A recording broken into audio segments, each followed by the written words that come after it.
Thank you, Mr. Chairman and members of the committee. I bring before you on the first page modified open rule, 3 bills down, Senate Bill 291 and Senate Bill 292. We've talked about these bills before. They originated out of the Alzheimer's Task Force, a 75-member task force that's been all over the state of Georgia. The first one is reorganizing the Department of Adult and Aging Services to make it more efficient and effective to deal with the aging baby boomers and the increased population. The second one, Senate Bill 292, the Alzheimer's Disease Registry, is a statistical data registry, unlike other data registries that we have in the state, that will track Alzheimer's and related dementia Georgians. Any questions of those two? No questions. You want to do the resolutions, or Excuse did you me? do the resolutions? Do I have a resolution? You got 2 of them. Oh, I'm sorry. It's a Monday morning. Where are they? The very top of the page. Oh, yes, sir. Those are also related to this task force. Senate Resolution 746 just expresses support for the state plan. It's an 18-month plan, and it'll be ready for next year for 2015. It just expresses support for it. And Senate Resolutions 828 is a little bit different. This is resulting from the case that we had up in Commerce, Georgia, of where DCH is having to go in and look at facilities that have infractions or possibly closure, and we'd like to create a study committee so we have a sufficient plan to be able to take care of these people that need to be relocated. Any questions? Thank you. Thank you so much for pointing that out. You've been here more than anybody. You don't have to come back anymore. Mr. Harbison, y'all pay a lot of attention to this gentleman. Good morning, Mr. Chairman and members of the committee. Thank you very much, and I'd like to apologize first of all. I'm not through. Oh, I'm sorry. Pardon me. I'm sorry. I have a problem hearing, so I apologize, Mr. Chairman. Go ahead.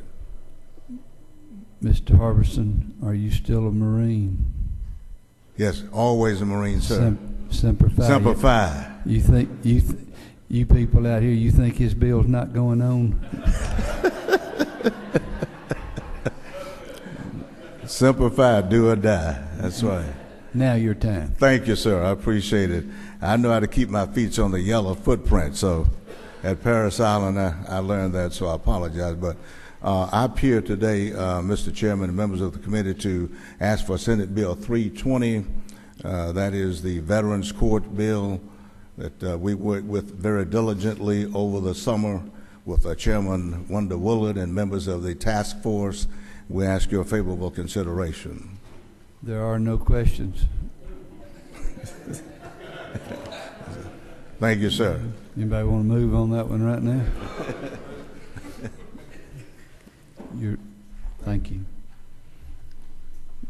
And then next is my favorite senator. I wonder if he has a chance of getting a bill on. Thank you, Mr. Chairman. Top of page 2, the first bill there is Senate Bill 288. This bill would drive accountability and transparency for sanctioning bodies of extracurricular activities for our public schools by requiring them to provide member schools with an annual financial report. It also, now having passed the Senate, includes a joint oversight committee that used to exist between the House and the Senate for high school athletics in Georgia, and the current language mirrors the language that had expired. No questions. Thank you. Thank you, Mr. Chairman. Mr. Tollison. Thank you, Mr. Chairman. Good to be with y'all today. On the first page, the modified open rule of Senate Bill 333, y'all passed a House bill out exactly the same that I'm going to carry over in the Senate. Representative McCall is going to carry this bill for me over here. And basically it just gives, if you got a piece of property gets put in the environmental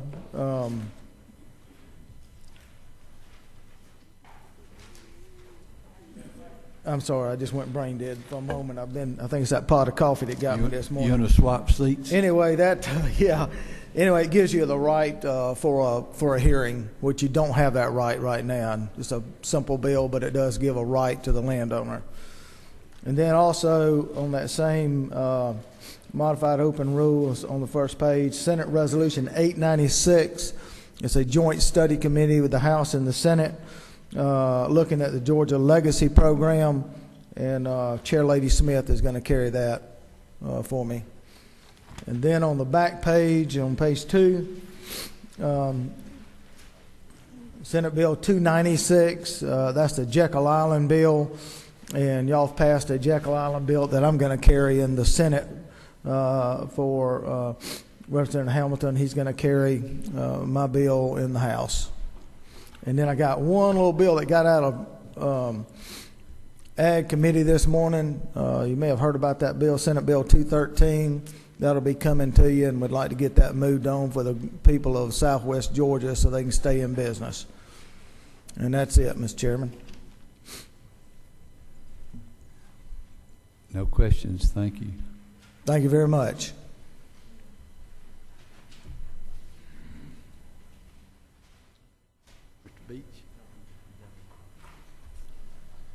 Thank you, Mr. Chairman and members of the committee. On the back page under Structured Rules, Senate Bill 353. This is a cleanup bill that clarifies language for development authorities around the state. Basically what this does is clarifies the language with what kind of projects city and county development authorities can undertake, and it really deals with motels and hotels not having to have a convention center. That's the Section 1. And then in Section 4, it deals with bond validation hearings and not having a district attorney present at the bond validation hearings. And I would appreciate your support of SB 353.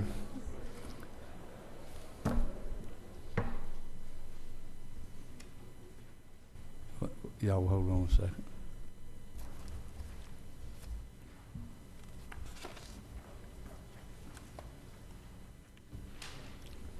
Mr. Golick.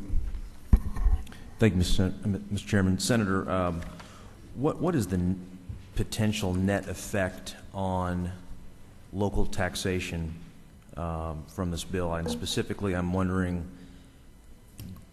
do any of the sections of this, any of the provisions of this bill provide for an exception to taxation that doesn't otherwise, local taxation that doesn't otherwise exist right now?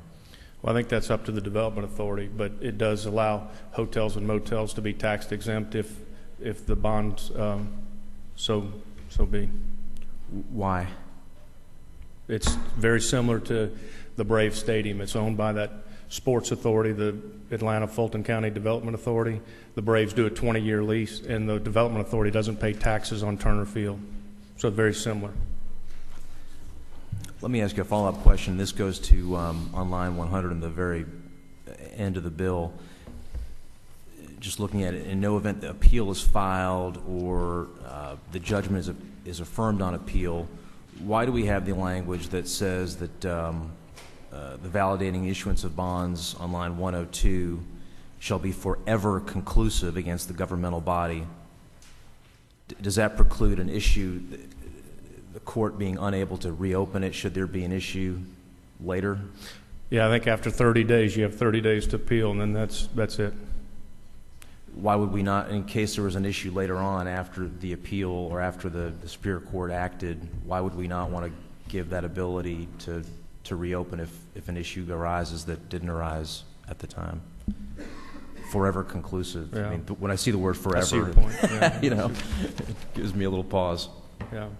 I mean, I see your point, but, you know, we felt like 30 days they had a chance to appeal, and it's been vetted and so on. Just one other question. On line 93, it says that the DA or the AG shall not be required. And I understand that as a practical matter, and I don't do this kind of work, but my understanding is that it's rare that the DA or the Attorney General shows up in these hearings. I understand that.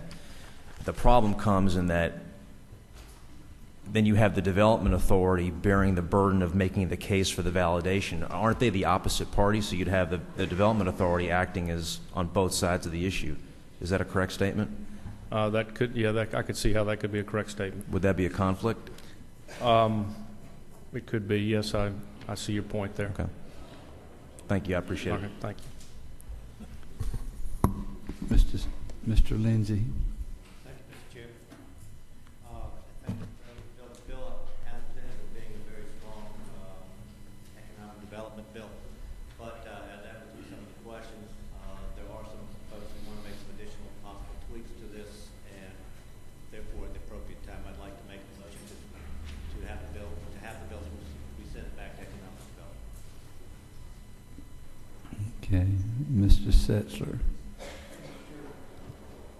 To Senator Beach, Mr. Chairman, what's the nature of the?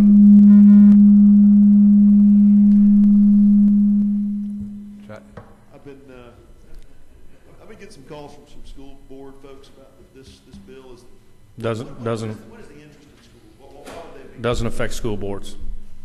Does not. Thank Mr. you. Willard.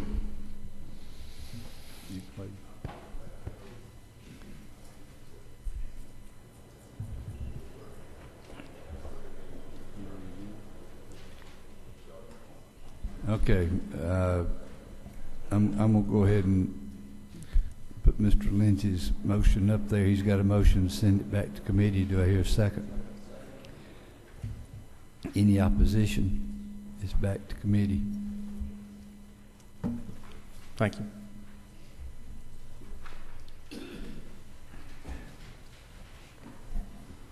Mr. Albers. Morning, Mr. Chairman, members of the committee. Beginning in the modified open rules, Senate Bill 235.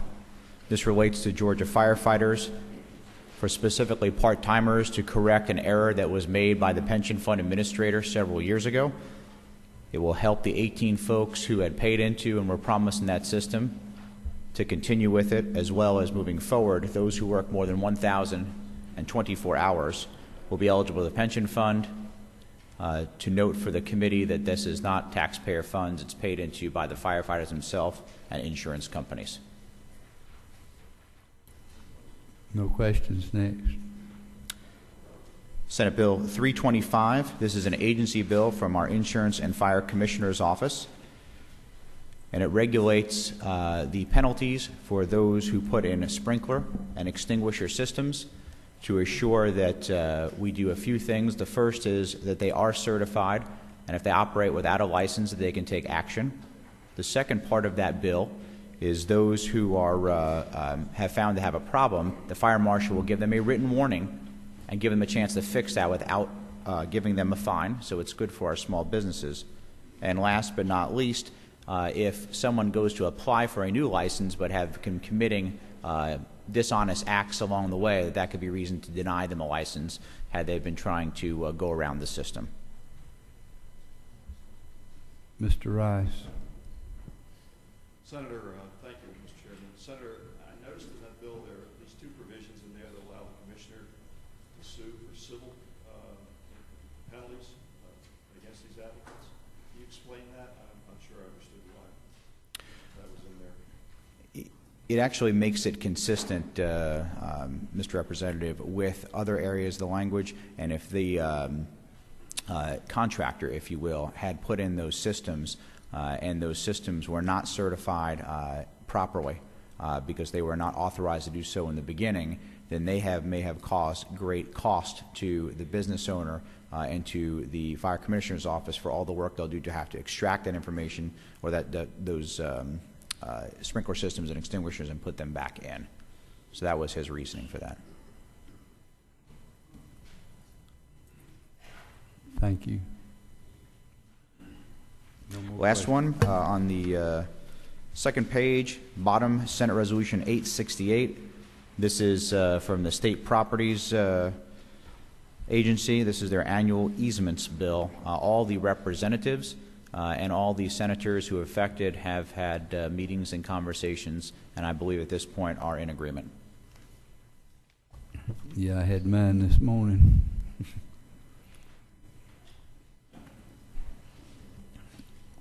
No questions. Thank you. Thank you, Mr. Chairman. Mr. Murphy. Thank you, Mr. Chairman, members of the committee. I bring to you today SB 286 at the bottom of the page under modified structured rule.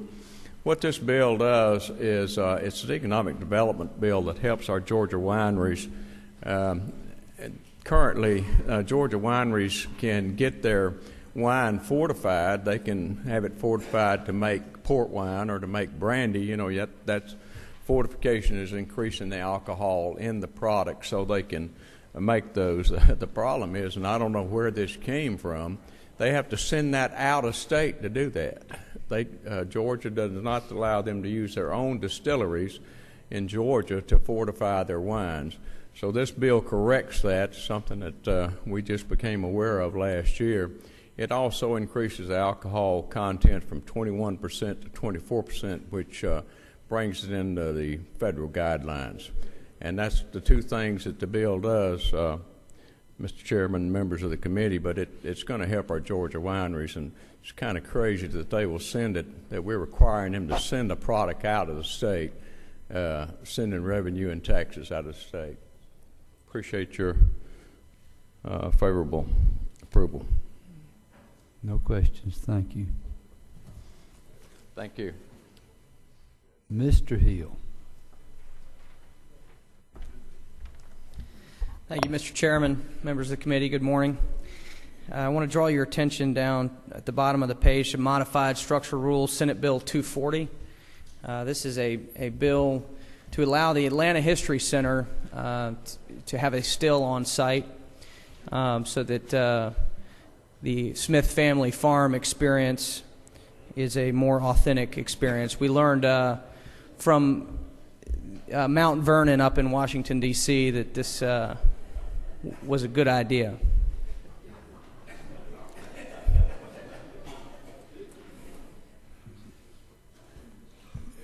How many times have you been up here? It's my first time, Mr. Chairman. Oh, what a shame. This year. Oh, that don't matter. First, sounds like first. Next bill. Thank you, Mr. Chairman. You got another one? Well, I didn't want to ask for too much my first time. Good idea. Thank you. Thank you, Mr. Chairman. Mr. Jeffries. Thank you, Mr. Chairman. Committee members, if you look under modified open rule, close to the bottom is Senate Resolution 847. What this allows DNR to add a structure at Panola State Park and to move some employees there and save rent money that they're paying in Atlanta.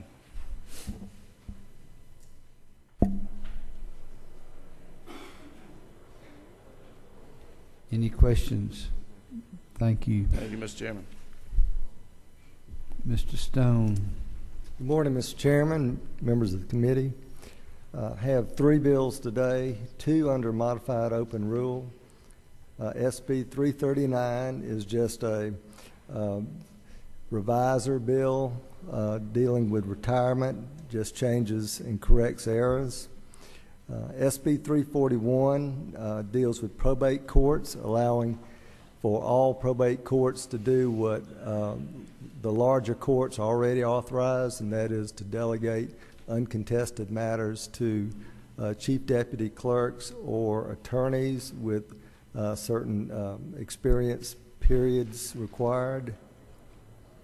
That will help the public, add convenience to the public and help out the courts. And the last bill is under modified structured on page 2 is SB 332. This is brought by the Magistrate Courts Council. All it does is bring the magistrate courts in line with other courts of similar stature, probate, municipal courts, as to the ability to assess for contempt of court. It raises it to $500, which would be even with the other courts that I mentioned. Mr. Chairman, I'll be happy to answer any questions. No questions. Thank you. Thank you very much.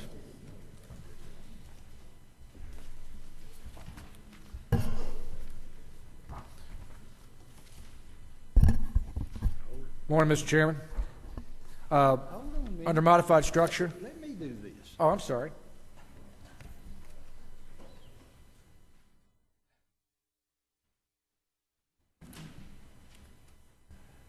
Mr. Miller.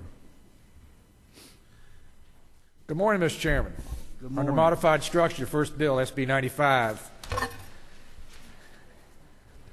This deals with making the CEO of DeKalb County a nonpartisan race. I've got a legislative opinion that says it just applies to DeKalb County, but in the abundance of caution, Chairman Hamilton added an amendment that further restricted it when the CEO is not a member of the Board of Commissioners. So it's absolutely, without any doubt, just applies to DeKalb, number one. Second part of the provision, Chairman Jacobs added, as you know, we've had some issues in DeKalb, and we have an interim CEO, and he's also was a member of the Board of Commissioners, but unfortunately, he is not allowed to vote on commission business now. An opinion was given by the Attorney General that we need to deal with this. So Chairman Jacobs put together an amendment that basically said that we can replace the commissioner on an interim basis so that the 130,000 people in that district, District 5, will have representation and get votes on the Board of Commissioners. And that's what the amendment did. I'll be happy to answer any questions, Mr. Chairman. Ms. Abrams. Thank you, Mr. Chairman. Chairman Miller, is it not true that there is local legislation moving that addresses that District 5 issue? I can't comment on that because I have not seen the local legislation. I'm not disputing it. There's nothing that I'm aware of in the Senate. Can you speak to the concern that was raised that by allowing the person who has given up their seat to hand select their replacement, we are somehow undermining the democracy that should be allowed for the members of District 5? Under the terms of your bill, the person who has vacated that seat will be allowed to handpick his successor. Well, he doesn't really. He nominates 3 people, and the other commissioners are the person that selects it. He doesn't vote on it. But he selects, he alone selects the replacement. Well, he selects three options, just like, well, quite honestly, he's probably the closest person to the people in that district, we hope, number one. And number two, we've let the governor replace people in DeKalb as well, so I don't know what else to tell you. Is it not true that this is the only circumstance where we would allow the person being replaced to select a replacement? For example, using the governor's example, nominees were allowed to Correct. apply for that position. Why would we not allow people to apply for this position and allow the commissioners to select from among the folks who are applying? I don't have a problem if you'd like to put an amendment on to do that. Thank you. We'd have to change it, I guess, unless you did it in the Rules Committee because it's modified structure, but I have no problem with that. Mr. Roberts.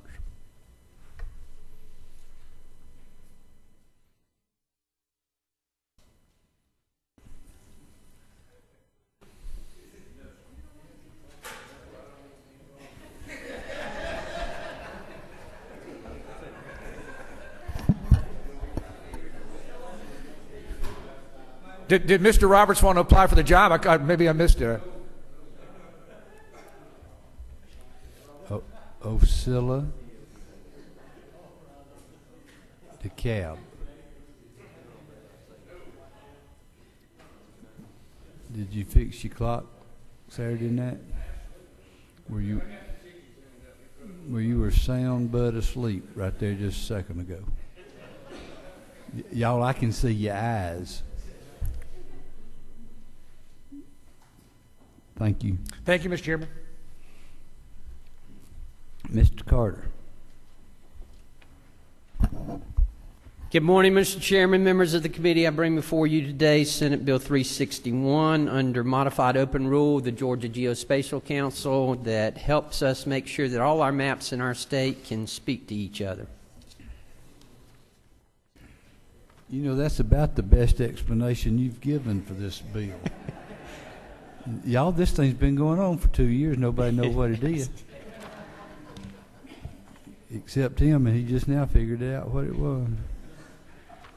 Any questions of Mr. Carter? Yes, that we do. Thank you, Mr. I don't have a problem with the bill. Could you just explain why we need it so that us non-experts on this... Right, because of the fact that at the current time FEMA is doing remapping of all the floodplains in the state, and some of the maps don't match up to the county maps, so they're having trouble identifying the property owners. Thank you. Thank you, sir. Mr. Gooch.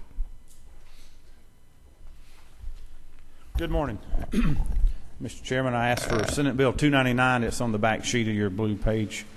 It's a bill that allows for local control of cities and counties dealing with watershed protection plans, and it would allow those counties and cities to submit those plans to the EPD for approval instead of a one-size-fits-all approach that we currently use. Any questions? Wait a second. Pro Tem. What is the, I mean, I've had a few emails about this. Could you just kind of quickly explain what the controversy, if any, is? Anytime you open up the code section on stream buffers, there's controversy. The state law today has a 50-foot trout stream buffer in place and a 25-foot warm water buffer. This bill does not touch that at all. In fact, we referenced that code section in the bill to ensure the people who had concerns that we would not be reducing buffers below the trout stream buffer in Georgia. So most of the reservoirs that are built in Georgia are north of Macon. If you draw a line across the state from Macon north, there's 30 to 40 reservoirs and intakes that use surface water for drinking water supplies. The EPD requires a watershed protection plan, which basically consists of a 150-foot setback on both sides of any stream in Georgia in that watershed, up 7 miles north of the intake. In one particular case that I've used in committee testimony, the community where I live, there's 9,000 acres of land that's taken off any possible use of that property. It would be basically a regulatory taking without compensation. This bill allows for the cities and counties in those watersheds to put together a watershed protection plan that uses alternative methods of protecting the water other than just an arbitrary 300-foot setback. You're welcome. Mr. Hamilton. Thank you, Mr. Chairman. Can you just confirm that you're really not Senator Chip Pearson, please? Yes, sir. I am not Senator Chip Pearson, but he is a good friend of mine and yours, Mr. Hamilton. No more questions. Thank you, sir. Members.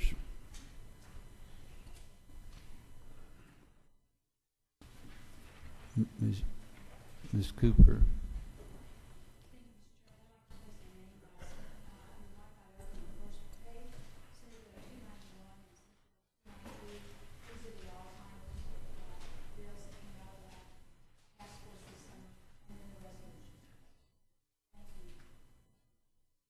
Ms. Hughley. Thank you, Mr. Chairman. I'd like to ask for H.R. 1332. It's just a study committee on how we need to go about compensating those persons who were wrongly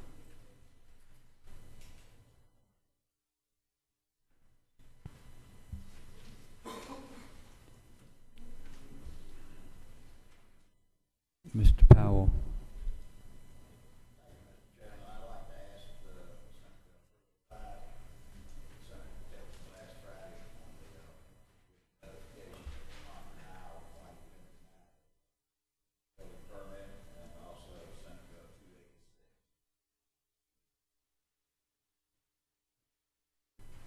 Was Mr. Tippins here Friday? I think he saw me this morning, told me he couldn't get here, so. Ms. Smith. Thank you, Mr. Chairman. I would like to put my name to Senate Bill 333, Hollison's bill, the HISRA bill, and then Senate Resolution 896, Hollison's bill, also the Legacy Resolution Study Committee, and then Senate Bill 296, the State Park Hollison's bill. Thank you, sir. Mr. Williams. Thank you, Mr. Chairman. I'd like to put my name beside H.R. 1332, and as an old dog-faced soldier, as we always have to do, SB 320.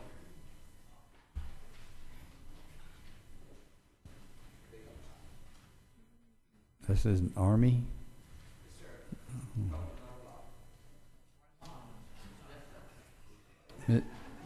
Ms. Sims.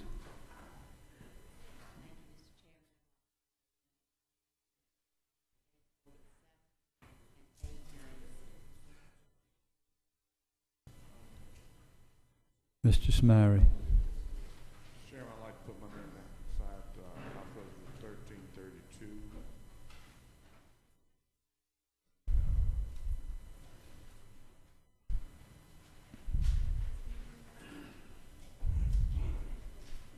And SB 320.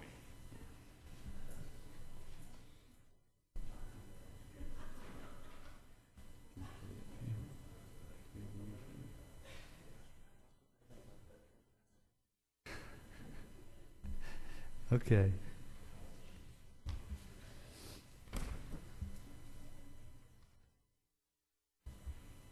All right. This is for Tuesday. Under modified open, SB 320. Hey, good move, everybody. Is anybody silly enough to oppose that? It's under modified structure, SB 288. Any opposition? It's on under modified structure, SB 296. Any opposition?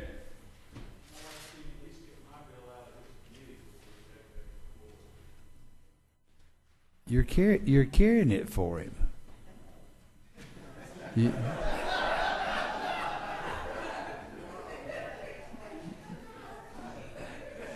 Mr. Hamilton, let me do it like this. I've put it on there. You are free to use whatever negotiating power you think that does to get the fellow that plays the music over there and tell him it needs to be on tomorrow too.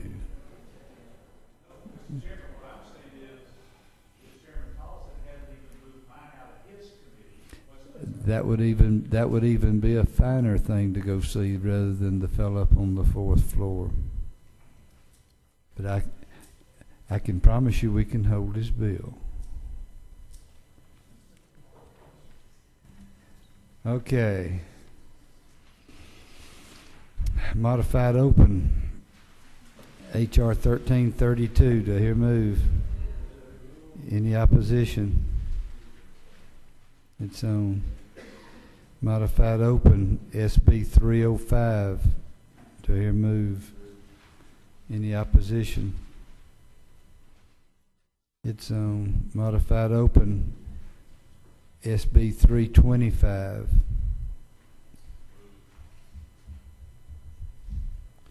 Any opposition? Modified open, SB 333. It's on. Modified open, SR 847. It's any opposition?